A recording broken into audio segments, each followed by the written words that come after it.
Welcome to the Adventurous Marriage Podcast, where our goal is to help you embrace marriage as an adventure and learn how to thrive as a couple.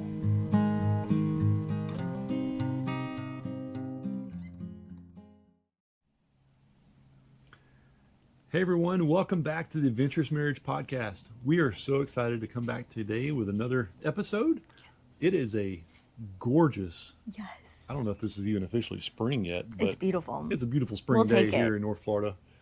The sun's shining, it's a coolness in the breeze. Birds are chirping. It's beautiful. So we're like, hey, this is a good day. Take some time to be intentional and record a podcast for you guys.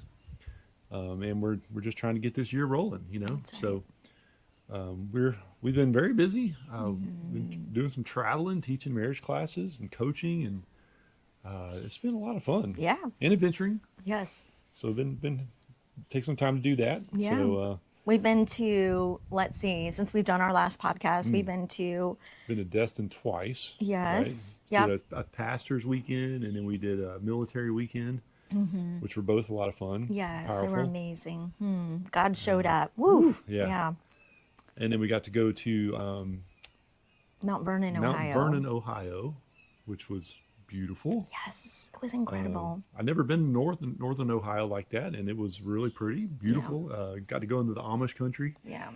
And Ohio's snow covered. It was cool. It was beautiful. That's twice we've got to do a marriage retreat that was snow covered and unexpected, and it was gorgeous. And Ohio's not really a place I would have ever thought, hey, let's vacation here, because I lived in Ohio for a few years of my life and as a kid, and near Mansfield, Ohio, near Cleveland, and it was pretty, but it's not ever a place I would have thought to go vacation. However, after we went last time, I was like, I totally want to plan a vacation around the Amish community. Yeah, it was beautiful. Like, go stay in the inns and eat all the Amish food and go hiking. They have some beautiful waterfalls there that I didn't realize. So there's a lot to explore up there. So we need to take this car here and go do a road trip up to that area. We haven't ventured up there as a road trip yet. Right. We've flown a couple times, but just never really gotten to explore the Northeast very well.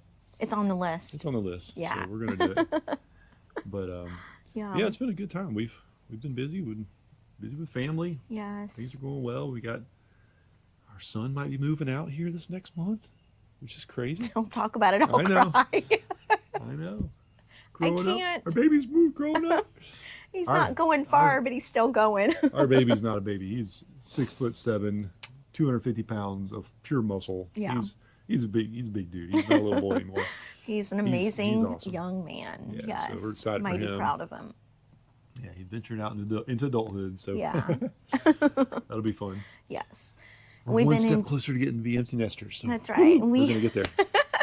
And we have just been enjoying our grandson. Oh my gosh. He is 2 years old, and he is the light of our lives. Like, he's hysterical. He calls me Nana, and he calls you what? Pap Pap. Pap Pap. It's adorable. Yeah, we've kind of called ourselves Nana and Pappy from the beginning, but he calls it Nana Pap Pap. Yeah. Sometimes I'm Nene. I don't care. I'll answer to whatever that kid calls me. He's precious. I'll pull up from work in my little car here, and I have a little exhaust on here that I can rev, and he'll go, oh, Pap Pap vroom vroom, Pap Pap vroom vroom, and I'll go vroom vroom, rev it up, and he just gives a big smile, and it's the sweetest. It's so much fun. If you can have grandkids first, I'm just kidding, totally kidding. We love our kids; they're amazing. You've always probably heard people say, "If I knew how much fun having grandkids was, I'd have them first." So it's like an old saying, but it's so cool. It is amazing, and we are just loving life and having a great time with everybody. It's awesome, enjoying our family, enjoying your parents, and all of our extended family. It's a good life. It is. We're good. We hope you all are having the same experience with your family. I know a lot of people don't have good relationships with their family, but lean into that, pursue that. To me, salvaging or keeping your family relationships are so crucial. Yes. Don't negate it. Yes. Don't give up on it. Even if things are hard and tough, and work on it. That's right. It's worth it. So. Yeah, it is worth it. Lean into those relationships. Sometimes you have to set some healthy boundaries if you don't have healthy family. We are we know we're super blessed to have healthy Yeah. family. But we But still had to work through some boundaries and things. yes, Yeah. absolutely. And we've had to lean into relationships and Yeah. spend time with them and be intentional. And it's like with anything you have to maintain, which Huh. we'll be talking about. Well, maybe that segues into today's topic. Good Yeah, job. I do what I can. So you may be wondering, what the heck are y'all doing recording a podcast next to your car, right, with the hood up? And It's a little messy out here. well, I've been working on our car for the last few days. I'm doing some preparations for it for an event we have coming up, and but it just kind of we've had a topic in mind for a while now, and it kind of goes along with something I kind of like to say at the end of our classes and things like that. But marriage is all about intentionality, and Yeah. you have to put in the work. You have to intentionally do things to keep your marriage healthy, or to heal your marriage in certain ways, or whatever. It takes work. And I'm a car guy. I really am, and so I can come up with car analogies for a lot of stuff. For everything. Yeah, Carol loves it. That's when I talk cars. But with a car, you have to be intentional. Yeah. You can't just there. I can tell you right now. Everybody thinks, oh, you know what? If you just get a Honda or a Toyota, you're never going to have an issue with your cars. That is a bunch of bull. I'm telling you what. Every single car I've ever owned, I've had Toyotas, we've had Hondas, we've had Chevys, we've had a Mini, we've had Fords, we've had Pontiacs, we've had Yeah. what else we had? All kinds of stuff, right? Yeah. Jeeps. I have had to maintain, and I've had to work on and repair every single one of them. There's not a perfect car out there. Yeah. And Your dad even had a Jag oh yeah, the at one Jaguar t- that at needed one time. It had to have It a needed lot a of work. lot It of was- work. it was Yeah. like, yeah, you pay a ton of money for a car like that, and it still needs work. Still needs work. And so think about a marriage.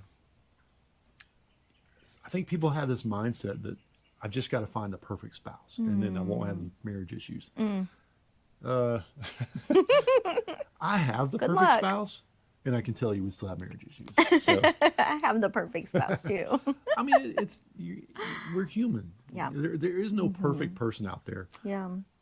Everyone requires grace. Everyone requires forgiveness and work and intentionality. And That's right. so thinking about the car reference, right? I like to kind of share this sometimes at the end of our classes, and just go with me on this concept for a little bit. Let's say you were given a car, and let's say maybe you were issued one by the government, like maybe when you were 16. Okay? I don't know. This is hypothetical. Just making it I up. know you're like, I would never take a government car, whatever. Go with me on this. And that was a funny bird. Some birds. But let's say they gave you a car, and they said, this is the only car you can have for the rest of your life. How are you going to treat that car? What are you going to do to make sure that car works for the rest of your life? It's going to have to carry you everywhere you want to go the rest of your life, right? You're going to have to be very intentional. Yeah. You're going to have to be very careful with how you treat it. You're going to have to be gentle with it. It's going to break. Yeah. It's going to have some issues throughout its life. You're going to have to work on it. You're going to have to repair it. You're going to have to be patient with it. Yeah. And even when you do work on it and repair it, like you said, it's going to break. It's still, Yeah. I mean, Alan, we have several cars, and Alan you can almost always find him under the hood of a car. Like he's always working on the cars, not because like he has nothing better to do, but they need work. They're older cars and they just need some attention. They need some TLC and they need intentional work, and you might fix it and be like, oh, it's ready to go. And then it might break down Well- again and you need to pour more into it. Well, a lot of people's thought process on a car is, I'm going to drive it until it breaks. Well, what if you did some preventative maintenance Yeah. that caused it not to break? Like you were ahead of the game on some things. And I think that's the way people see marriage a lot of times. They're like, well, I'm not going to go to a counselor. I'm not going to go to a class because we're fine. Yeah. It's like, well, what about the times when you're not fine? Yeah. Are you equipped to get through those times? Right. Do you have the knowledge and the skills and the understandings that you need to go through those times well? Yeah. Same with a car. You want to make sure that I'm checking all the hoses. I'm checking belts. I'm checking fluids constantly. When I'm doing an oil change, I'm looking over everything. And all right, what's next? Oh, you know what? I see a little. This belt's looking a little dry rotted, or this hose is looking dry rotted. I need to change it before it blows up on me on the road and leaves me stranded. Right. So Right. marriage is the same thing. It's okay to be proactive and to do Yes. preventative maintenance, Yeah. even in your marriage. Yeah, there's, we might have talked about it before. I can't recall on another podcast, but there's such a stigma Yeah. for getting marriage education. And there's such a stigma with couples like, oh, what if so and so sees me go to a marriage class or go to Yeah. therapy? Like, they might think something's wrong. Like, we all need help in our marriages. I wish we could just do away with that stigma Yeah. and tell all couples, stop worrying about what other people think about your marriage. Worry about Yes. your marriage right here. Like, stay here and focus on how can you make your marriage the best it can be. Who cares what other people think? It doesn't even matter. What matters is your marriage and the legacy that you are leaving to your children and your grandchildren and your great grandchildren. That's what matters more than what other people think about your marriage. Yeah. But I hate that stigma, but I it's know. out there. It is out there, and we have to Yeah. fight against it, Yeah. unfortunately. And just hope you guys get the understanding of that it's okay to pursue help for your marriage. That's right. It's okay. Who cares what people think? Yes. Let go of that. That's right. That's right. I just want to say, I was thinking, as far as this, by the way, this is Maverick the Marriage Mini. You guys have heard of us talk about Maverick the Marriage Mini. This is our fun little 2005 Mini Cooper. You're getting a peek under the hood of Mav. Yeah. Get some behind the It's scenes. not the scene you usually get to see. You might have heard about minis that, don't ever get one because you're going to have to do a lot of repairs. And yeah, maybe that's true. But I will tell you, I've done a lot of work to this car. I've practically rebuilt this entire car in the 3 years we've owned it. Yep. I'm on my third transmission. I've worked through everything on this car. And I'm doing more because I'm getting it ready for another event coming up next month. And it's what that's done for me is I have a better appreciation for this car, and I know it better. That's good, baby. Like, I know the ins and outs of this car. I'm not afraid of this car. I'm not afraid if it breaks down or if something goes a little haywire. I have an idea of what it might be, and I know now, after I've torn it apart a few times, I could swap a transmission in a day. Yeah. Like, I know how this thing works. I know the intimate inside delicacies and how this thing works very well. And I think that's, in a marriage, there's things we've had to work through in our marriage. There's been difficulties in our marriage. Yeah. But I look back and I'm like, we made it through that. That's right. And I appreciate you more. and I cherish you more. Like this car, I would be devastated if somebody decided to run into me one day and it totaled it. Yeah. Like, seriously. You've put so much into it. Yeah, and it's like the same with this. We have so much we've worked through, but we have so many memories Yeah. and moments, and it's like, I would be devastated if anything ever happened to you. So you can't go anywhere, ever. No way. Right? I'm serious, and I want that to be the way it is for your marriage too. Yeah. Take the time to lean into each other and work through the hard things, because you're going to appreciate each other more. Yes. You really are. Yeah. And the memories you've built and the hard things you've worked through are going to bond you more. That's right. And it's going to make your golden years just be like, you're going to look back and be like, wow, Yeah. look what we've been through. Look what the Lord's done for That's us. right. All right. Well, we're back. I don't know if you noticed a little glitch there, but I talk about the Lord and the camera just decides to shut off. Weird. Okay.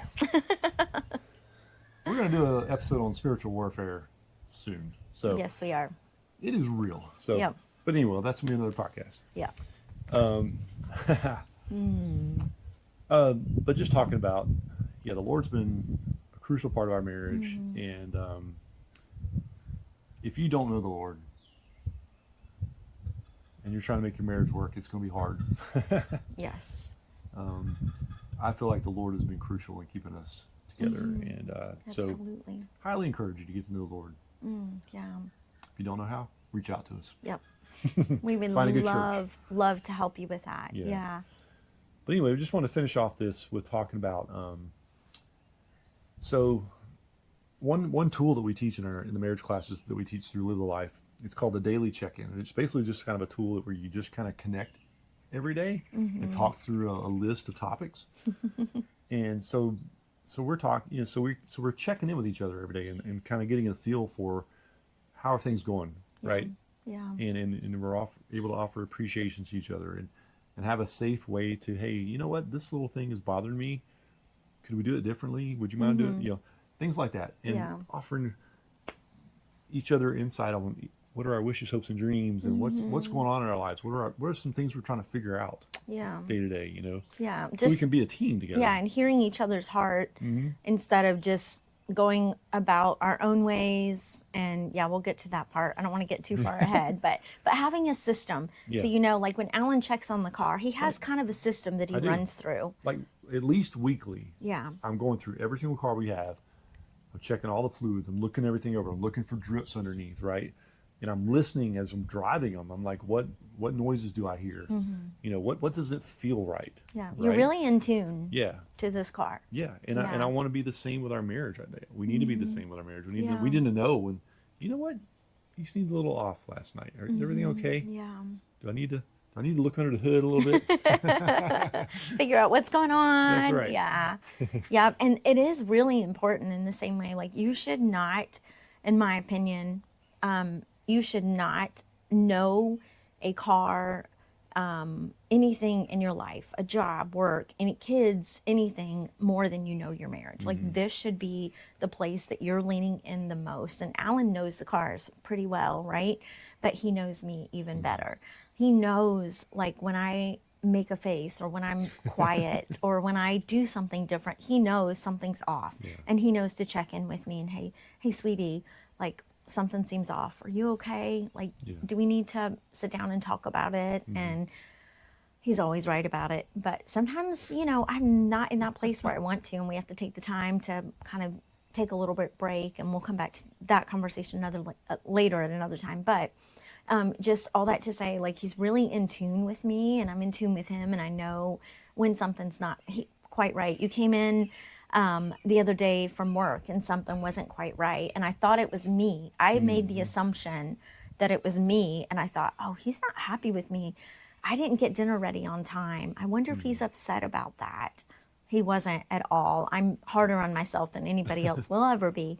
But it was something was going on with him, and I really had to, but I was in tune. I knew something was wrong. I just didn't know what. And I had to take that opportunity to check in and say, hey, what's going on? Something's off. Are you okay? And then he shared his heart with me and we worked through it. And it wasn't a me issue. It was just something he was going through.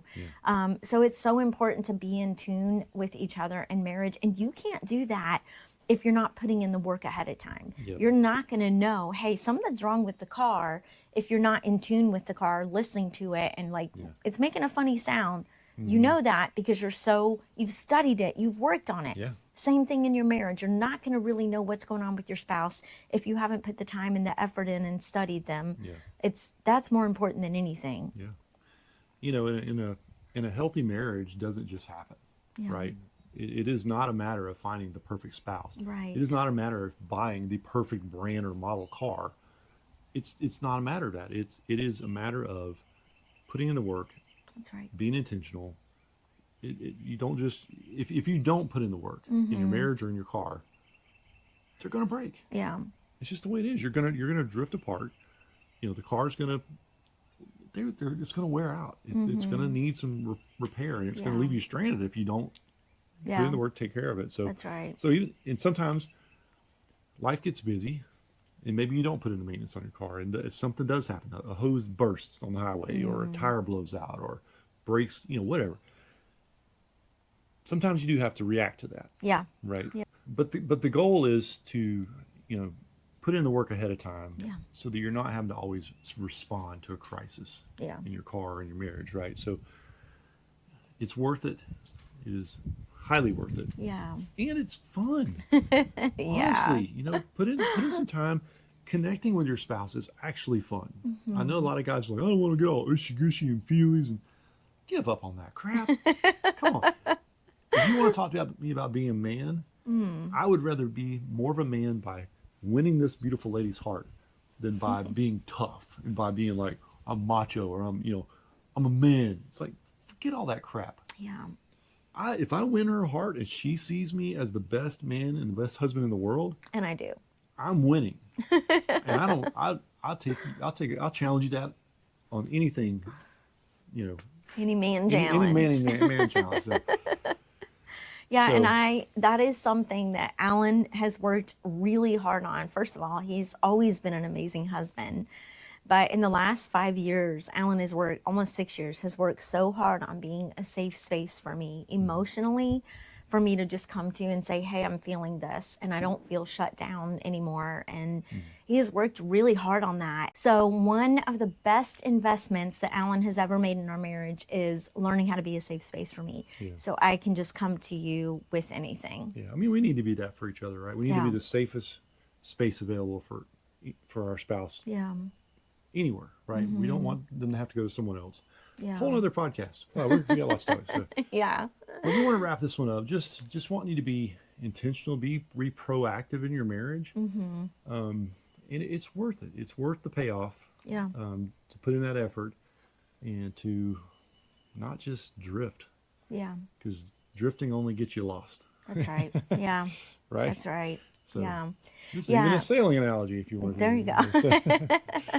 Oh, yeah. And I was just thinking too, when I said like the investment Alan has made in our marriage to be a safe space is like that, even though he's such a car guy and invests a lot of time and energy into fixing the cars and maintaining them. Like I said earlier on in the podcast, the best investment he's made is one, to follow Jesus Christ, because our marriage would be complete rubbish without the Lord.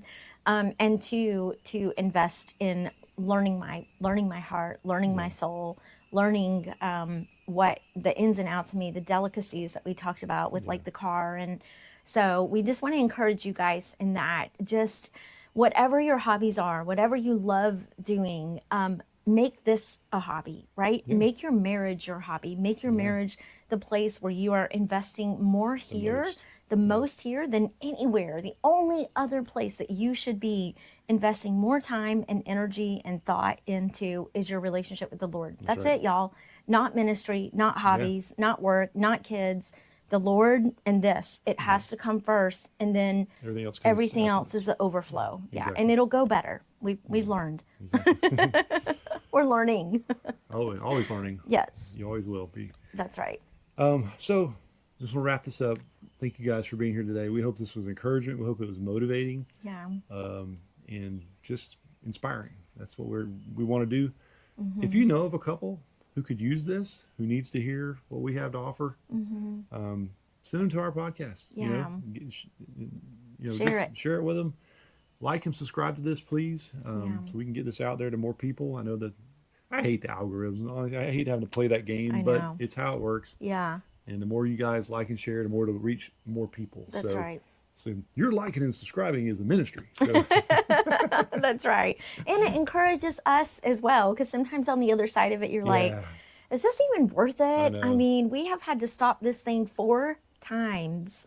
Yeah, this has been crazy. A hard one to record today. So. Yeah, I don't know why the enemy's fighting this one hard, but someone needs to hear it. So when you like, when you subscribe, when you share it, when you comment, it encourages us, you guys. It helps us keep going. We need to hear from you. So comment below if you're, especially if you're watching this on YouTube and stuff like that. Comment below, like how was this for you today? How was the audio quality? We're trying something new. We got these mics today. We're trying a little bit different to set up. But how was the content? What did you get from it? We'd love to hear what you got from it, right? That's right. Yep. So we just want to encourage your marriages, and just, you guys, don't forget to go have an adventure. We had, if you saw us on our Instagram yesterday, we had a really cool adventure. We hiked 6 miles at Providence Canyon. Yeah. And the weekend before, we were at the beach. And wherever we are, whatever we're doing, we are always going to squeeze an adventure out of it. Absolutely. So just remember, embrace your spouse. and embrace the adventure. All right. So until next time, have a great time with your marriage. Love you guys. Thank you. That's right. Love you guys.